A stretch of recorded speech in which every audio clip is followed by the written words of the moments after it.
once, my ass. I'm only 4. Bonjour, Monsieur Pussycat. Cracking toast, poet.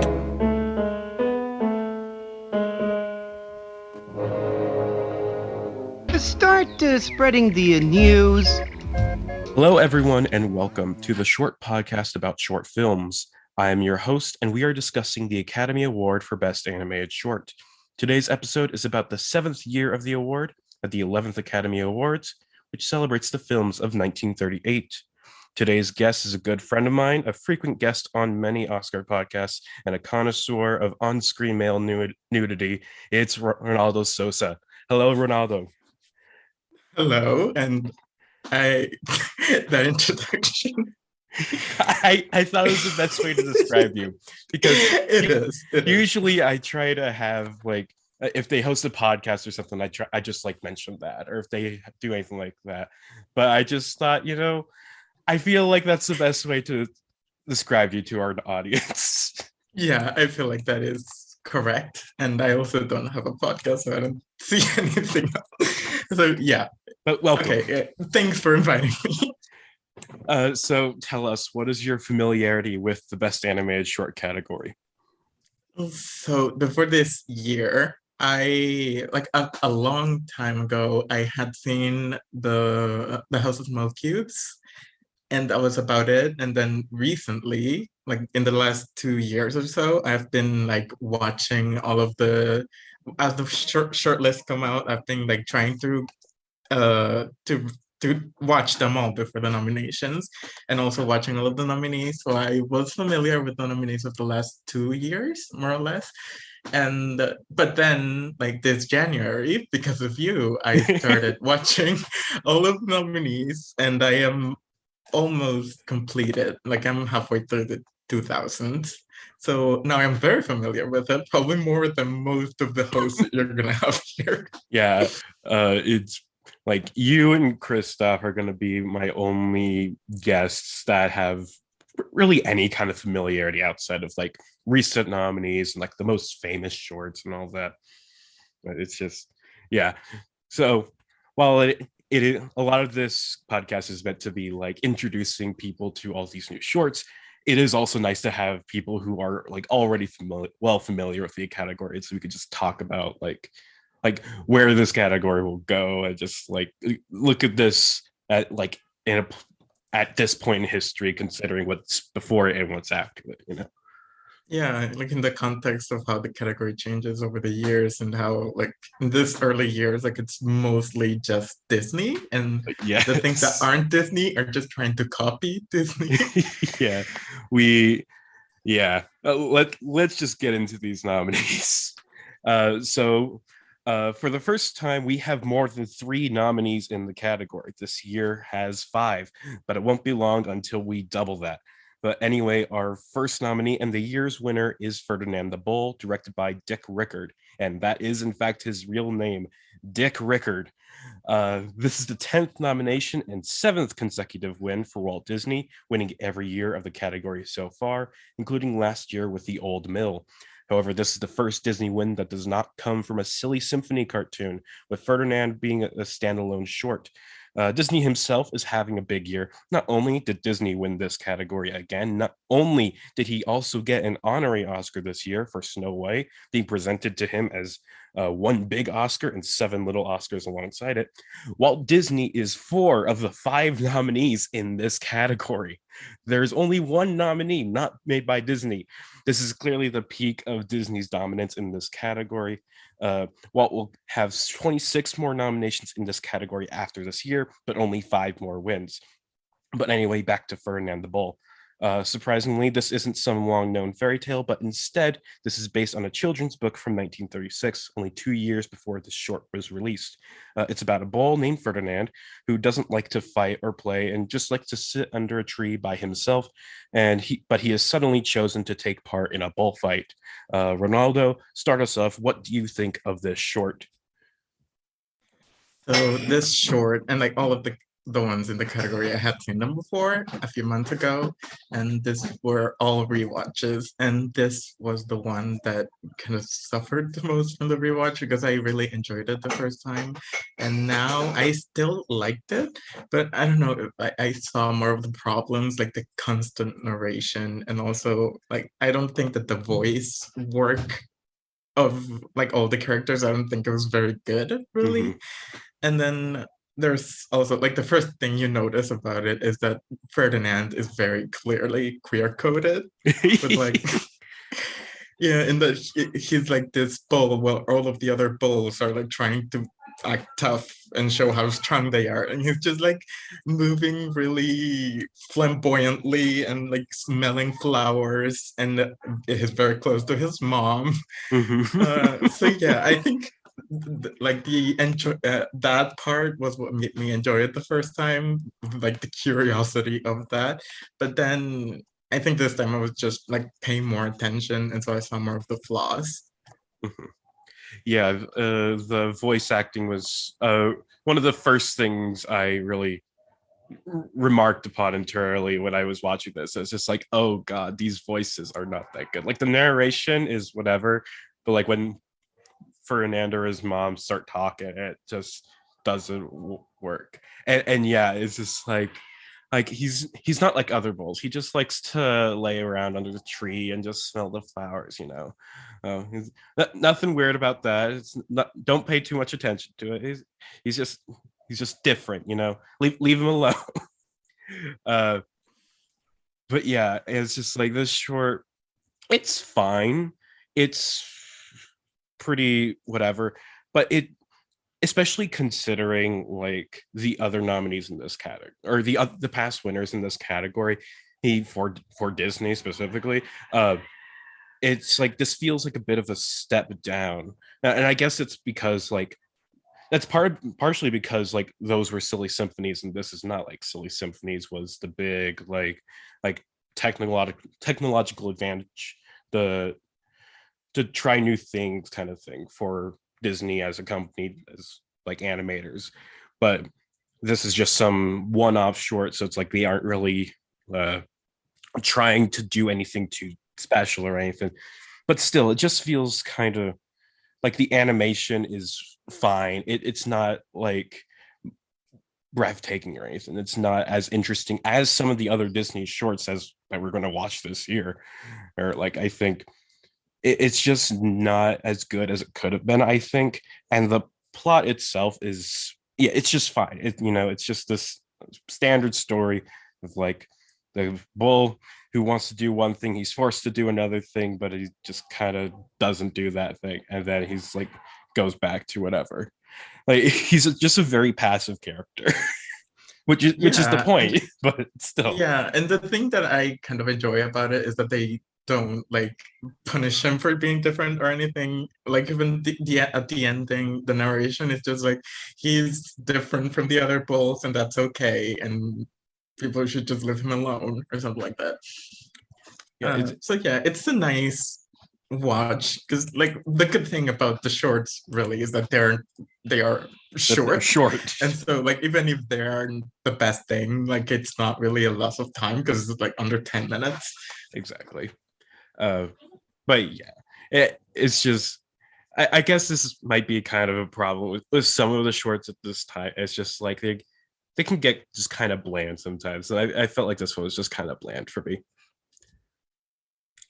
Yeah, and there was something else that I wanted to mention that I noticed, Go ahead. like the way that they talk about his mom, like when they introduce her, they like that's Ferdinand's mom, and then they say like, and she's a cow, and then at the end, and then later they said like, oh, and she's always supportive of him, even though she's a cow. Like, what do you have against cows? Yeah, it's like yeah, she's a cow. That's what male or female bulls are. It's and at that second time, she looks directly at the camera, all offended. It's just like is that just like is the joke of that like is it just misogyny? Like is that just meant to be the joke? It's just like we're making I fun wouldn't of be her. surprised if that was it. Uh, I I don't know. It yeah, Oh, and it's just whatever. Yeah, and something else, because apparently they are in Spain. Because when you see Yes. later that they take him to the thing, I forget the name. Yeah, When he's at the thing that they take him the to, big you see like bullfighting arena. the bullfighting ring, and you see the posters, and they're supposed to be in Spanish. And then like the translations that they pick, it's like just putting oaths at the end of things. Like they have hot dogs and it's like hot dogo. And then they have like also like chocolate bars and they put chocolate barros. It's yeah, They it's just didn't care. It- like, oh god, like what is this? What is this? Yeah, I just have nothing much to say about this. It's just yeah, we can just move on to the yeah, next one. I was yeah. Let's move on. Uh, Our second nominee is Brave Little Tailor, directed by Bill Roberts. This is the 11th nomination for Walt Disney and the third nomination for a Mickey Mouse cartoon. This short, based on the Brothers Grimm fairy tale of the same name, tells the story of a tailor who, through some misunderstandings, is believed to be a giant killer and is sent to kill the giant threatening his town. Uh, Now, this is probably the nicest I'll ever be about Mickey Mouse, at least on this podcast. Uh, because I think this is just a really great short. Like, first off, the animation is just really, really dynamic, really, really fun. Uh, Mickey Mouse himself is a lot of fun to look at. Like, I really love his design right here because it keeps a lot of it's a really good mixture between like his black and white 1920s design and like his more detailed like 1940s design. It's really really nice mixture of that, and like he's very expressive, he's very fun, and he's not the usual like polished self. He gets kind of like he's kind of annoying sometimes, but like in an endearing way. I would say, or like because he like gets so the short starts with him killing 7 flies and with one swing of the fly swatter, and that's where the big confusion comes from. It's just like he tells people he killed 7 in one blow, but people think he means giants, not flies. And so, but like he gets so excited about this, and like when he tells the story to the king, not mentioning that these are flies he's talking about, he gets so excited about him like killing them, and like his animation, that sequence is so good. Like his body's moving all around. It's a lot of fun. Uh, and then yeah, just the animation in this as a whole, like especially also with the giant fight at the end, like when Mickey finally goes to kill the giant. uh there's a lot of really creative stuff in that giant fight. I like he One of my favorite parts that really stick out in my mind is like one part he's on the giant's head and his foot gets stuck in the like wrinkles of the giant's forehead, and I just think that is just so it's such a minor thing, but it's so creative to me. And yeah, that's just this short as a whole. It's just a very creative of retelling of what is a really basic kind of story. It's just a guy who shouldn't be killing giants has to go out and kill a giant, and he doesn't kill a giant, but he just kind of traps it, and he uses his tailor skills to take down the giant, though not killing him. And it's just they find a lot of ways to make this very visually interesting and very interesting from just it's very fun, very just I feel like I'm rambling and repeating myself. It's just a very great short. Ronaldo, what do you think? Do you agree? I agree on everything that you said, even the part of not like really liking Mickey Mouse, because I think this is probably like the only really good Mickey Mouse short that the Academy ever even nominated. At least from memory, I can remember anything that comes close to this one. And then like even the part of the animation, I was taking notes while I was watching them, like just like to organize my thoughts so I knew what to say for the podcast. And I even wrote down that scene that you mentioned when he's like stepping over the giant's face and like the way that it moves and how everything bounces around. It's really well animated. Like you can tell that every little movement, like they put a lot of effort into it.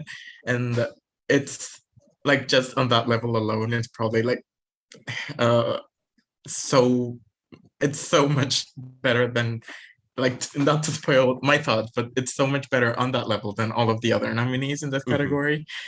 And yeah, because like you said and I said, like we don't really like Mickey Mouse, and it's probably because he doesn't really have that much of a personality. Like Mickey Exactly. Mouse is kind of boring, and I think that the reason that he works in this one is because it doesn't really need to be him, and it's not really about the personality. It's more like about the physical gags of like him chasing the giant and like the fight with the giant, and that would have been like entertaining to watch even if it wasn't Mickey Mouse. Like I think you could make this short with any other character and it would have worked just as well, if not maybe like even better. But yeah, yeah, it's a very good short. Mhm. Uh, so you obviously haven't heard it yet because we are recording this before any episodes have been released. But it's just like in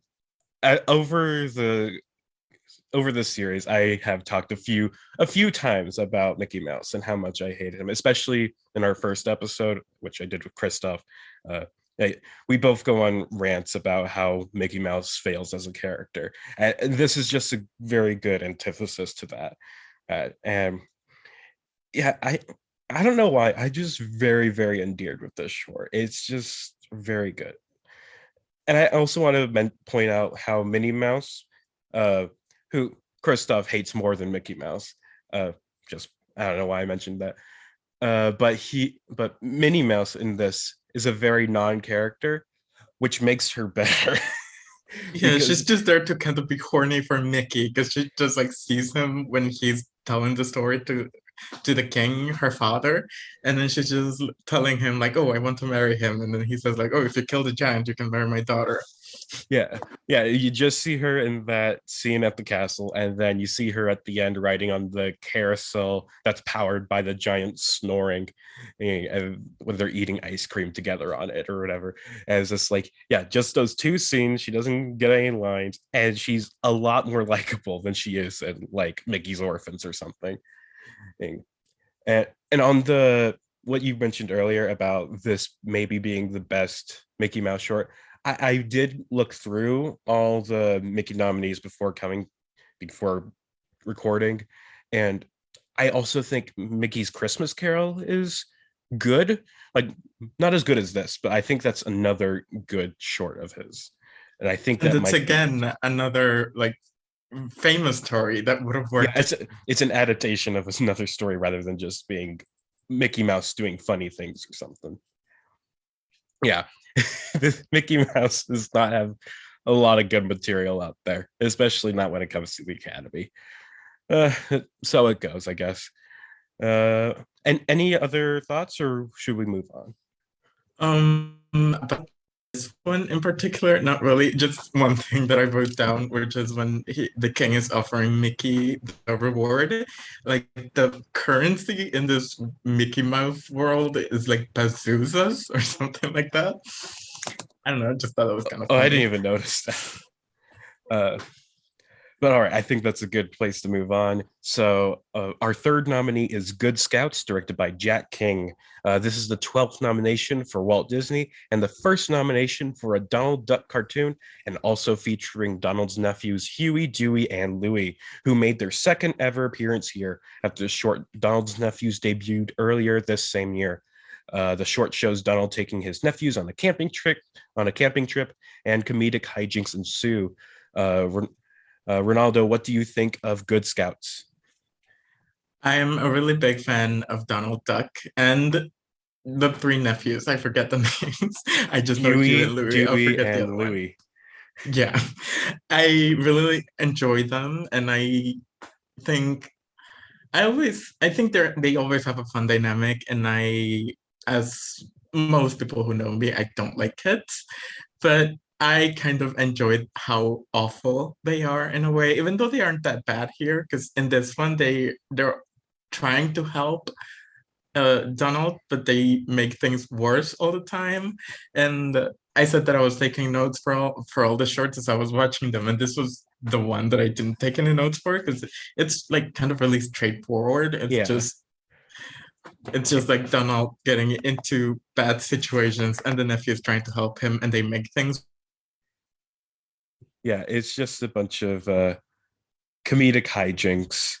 And that it didn't really have a good voice acting, and Donald Duck, that's probably the best part of it because like you can understand like half of what he's saying, but it's always so fun to listen to him. I think that I forget the guy's name, Clarence Nash. Mhm. He does a great work with all of the Donald shorts, and he's probably the reason that they work as well as they do. Mhm.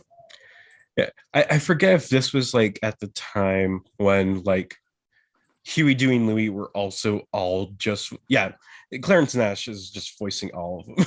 It's uh, but yeah, it's I.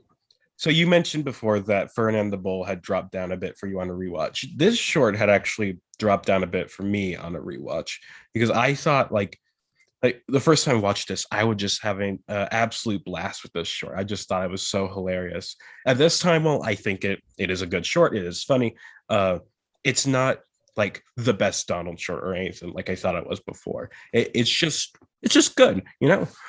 So Yeah, it's kind of repetitive in a way. yeah, it like it really stretches out the concept over the 8 minutes. Maybe there's more it could have done with it, but I'm not sure if they thought of that.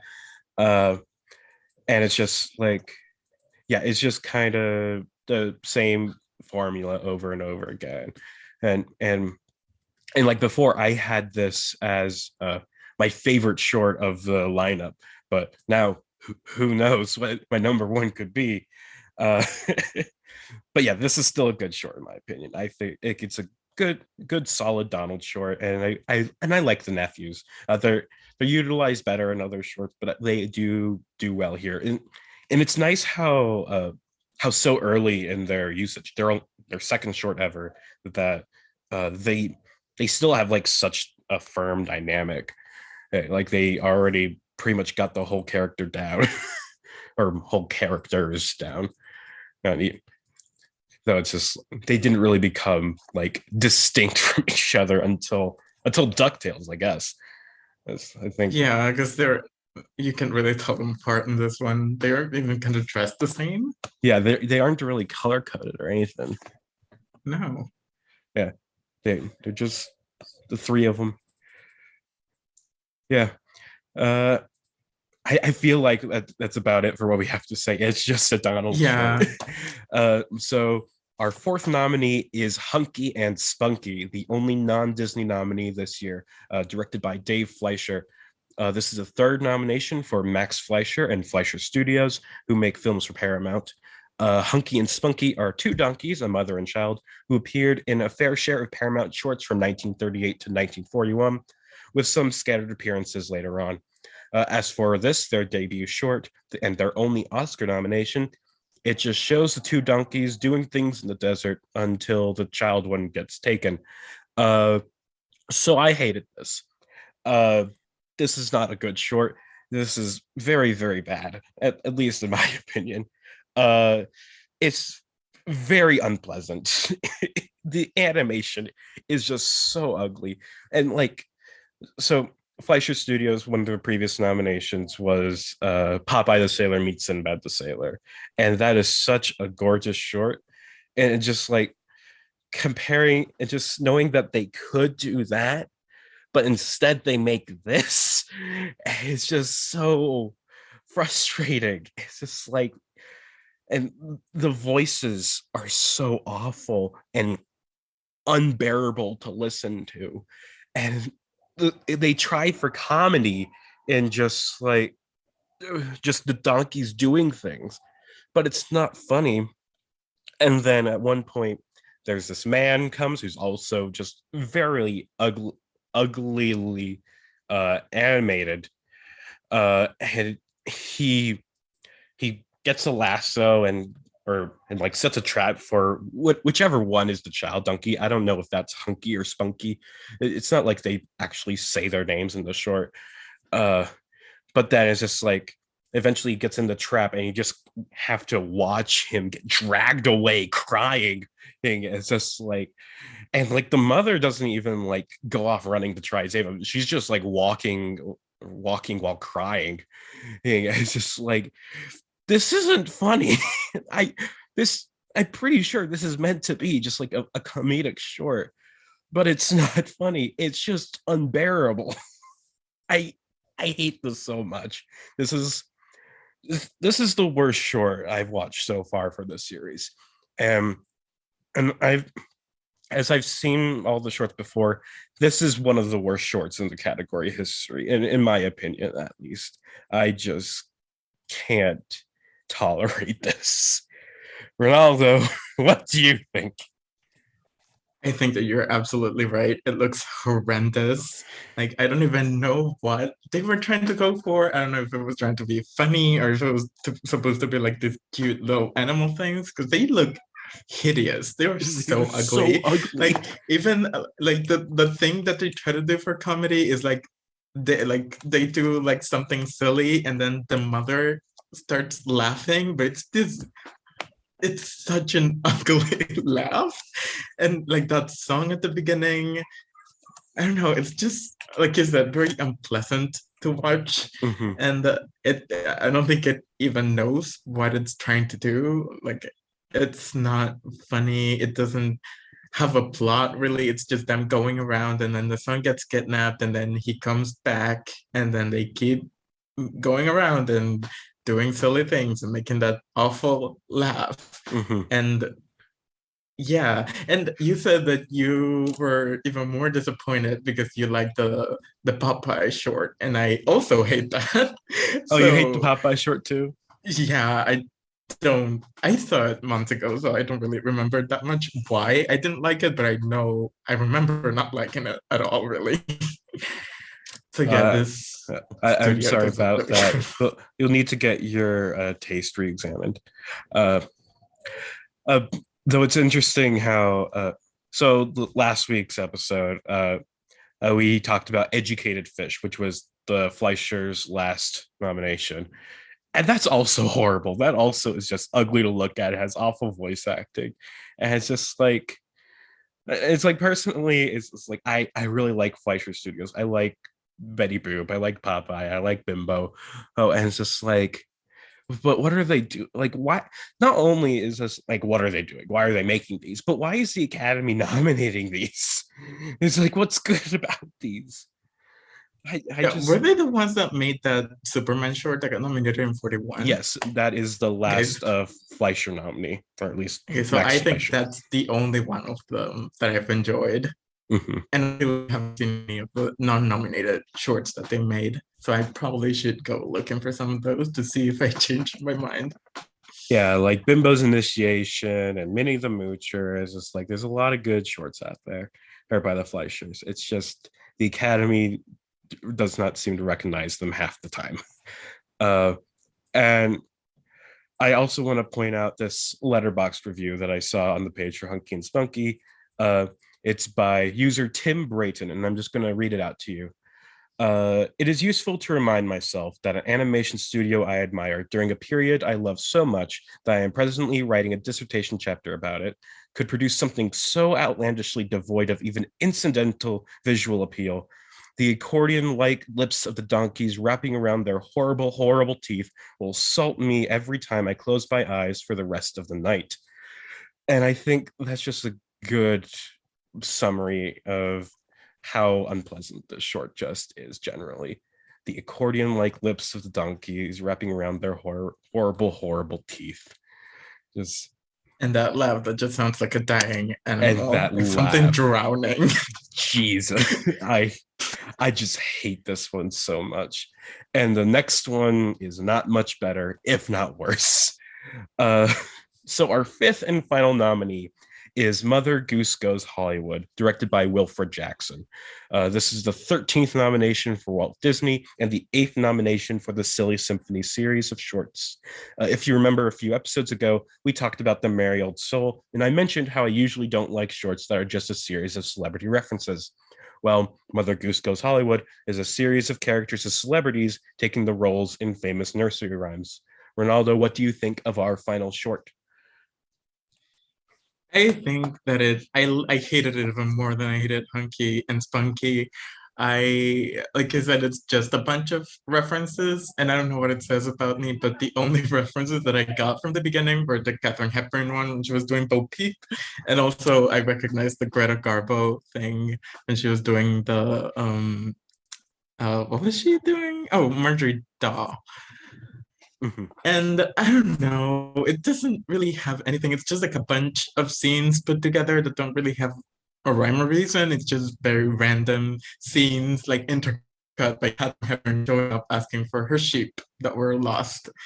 And like it's also very racist because like at Mhm. some point Katharine Hepburn gets like someone throws a pie, I think it was, at her face, and then for some reason it paints black and she starts doing like a minstrel impersonation of a black Mhm. person, of a black woman, and then we get like an actual minstrel performance with a bunch of like black, in quotes, men singing, and it's just also very unpleasant. And I don't, it's not a fun thing. Like not even the songs are good.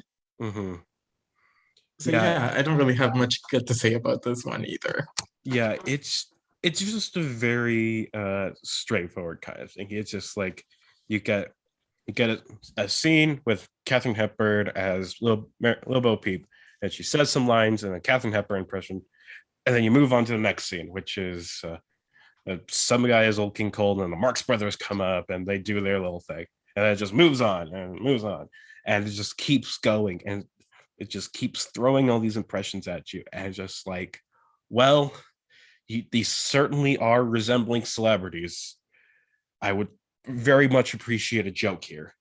And it's just like the only thing that I really thought was like a good joke was when Katharine Hepburn kept coming back looking for her lost sheep in the different scenes. And that is, of course, when that joke became racist. And then of course the big pastiche of Cab Calloway at the end, which is just an excuse for minstrel parallels or whatever. It's just very, very, very bad. It's awful. It's just like, and the short was bad enough without the racism in it. But then when it became racist, it made the whole thing worse. And it's just like, I just don't like this. It's just not good. And I don't like most, and it's the same thing with The Merry Old Soul, the other short I mentioned, which is another series of celebrity caricatures in referencing nursery rhymes in the song. And then it also immediately becomes racist. And it's just like, why is this why are there two shorts like this? Why are there two shorts of celebrity caricatures and nursery rhymes and racism all put together in a blender? And it's just like, why did the Academy nominate it twice? It's just, it's not good. Yeah. None of this is Um, good. the only thing that I thought was kind of clever is like at the very beginning when in the opening credits when they do like a parody of the MGM opening with the Oh yeah. lion roaring and they do it with the goose. So that was kind of fun, but then nothing after that is like worth mentioning even.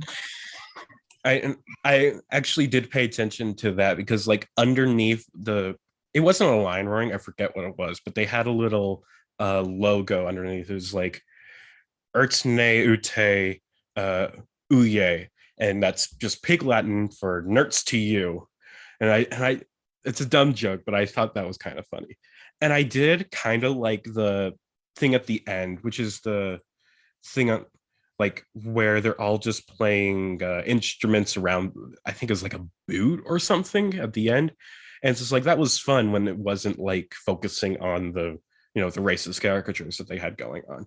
It was just like all of these different celebrities playing instruments and stuff. Like I thought that was just kind of fun, but again, it's just like there was also racism happening at the same time.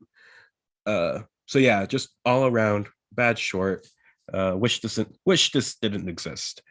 I think that's about sums up our entire thoughts on that short. There's not much to say, outside of that, unless you have another thing in your notes or anything. Just again, like Ferdinand, the voice acting in this one isn't very good, and you could say that it's kind of intentional because it's trying to be funny, and like the way that they kind of repeat the same line over and over. Like even the Katharine Hepburn, she's like, "Oh, where my ship, where my ship, where my ship," and the kind of funny voice, but it doesn't work really. I didn't find it funny, so yeah, that's another thing that I didn't like about it. The impressions aren't even good. uh, No, I recognize them more from how they looked than the voices because it's not very similar, really. Yeah. But that's it. That's our 5 nominees. And now that we've gone through them all, we're now going to rank them as we do. Ronaldo, start us off with your number 5. My number 5 is Mother Goose Goes Hollywood. We just said all the reasons why we hated it, and that's why it's last for me. My number 5 is Hunky and Spunky, which it is, like I said, it's just a thoroughly unpleasant experience. I can't find anything that I really like all that much about it, outside of the fact that it is a graceful 8 minutes. What about your number 4? It's Hunky and Spunky, so we aren't that much different. Yeah, my number 4 is Mother Goose Goes Hollywood, which, like we said, just a boring, racist, just a parade of random caricatures that don't really add up to comedy. Your number 3. It's the winner, Ferdinand the Bull, which before today, when I rewatched it, I agreed with the win, but now it dropped down to number 3 because I wasn't as impressed with it this time, and the voice acting, like we said, it really bothered me. I have a feeling we're going to match the rest of this rank. My number 3 is also Ferdinand the Bull. Like I said, it sits right in between our two group, the good and the bad nominees here. It's like it's fine. It's nothing special. It's nothing awful. I'm going to forget most of it soon. it doesn't really last with me. Your number 2. So my number 2 is Good Scouts. And so the winner for me ends up being Brave Little Soldier, which I think I had it at number 3 the first time I saw it, but now I really enjoyed it a lot more than the first time. So now it's a great short. It's really well animated, and I enjoy Mickey for one. So it's my winner. Yeah. So yeah, I'm the same way. My number 2 is Good Scouts, so just a solid Donald short, and number 1 is Brave Little Tailor, which is not only a very good Mickey short, but it's also just extremely well animated, just a lot of fun to watch and look at and just have fun with. It kind of baffles me why that Ferdinand the Bull got the win over this. Like I can't really understand why. Like I understand Ferdinand the Bull is kind of more in line with like the Silly Symphony winner, or at least the kind of Three Little Pigs kind of winner, of Tortoise in the Hare kind of thing. Even though it's not a fable or fairy tale, it's just a children's story from a couple years before. And maybe that children's book was popular. I don't know. Maybe that's why it won. But yeah, Brave Little Tailor, great short. So yeah, now that we've gone through our ranks, but before we end our show, are there any final thoughts you'd like to share, Ronaldo, or anything you'd like to promote? Well, my final thoughts are just I'm really excited for the podcast to finally come out, so I'm able to listen to all of it. I'm excited to listen to the thoughts of all the guests that you invite, like especially the people I know, like I know you have I know like that like Zeta recorded something with you, and Yes. yeah, and I Zeta know that recorded she's 2 very hard episodes to with me. please. I think Zeta liked well. I try to remember which episodes were hers. I think she had her fair share of bad shorts, but there were some good ones. She had a good time on her 2 episodes. But yeah. Yeah. Uh, So yeah, I'm oh, excited to listen to the podcast in the future. And like I don't really have anything to promote. I'm just like on Twitter. all right. Well, thank you, Ronaldo, for coming on the show. And thank you, listener, for tuning in. This has been the short podcast about short films. Until next time, goodbye.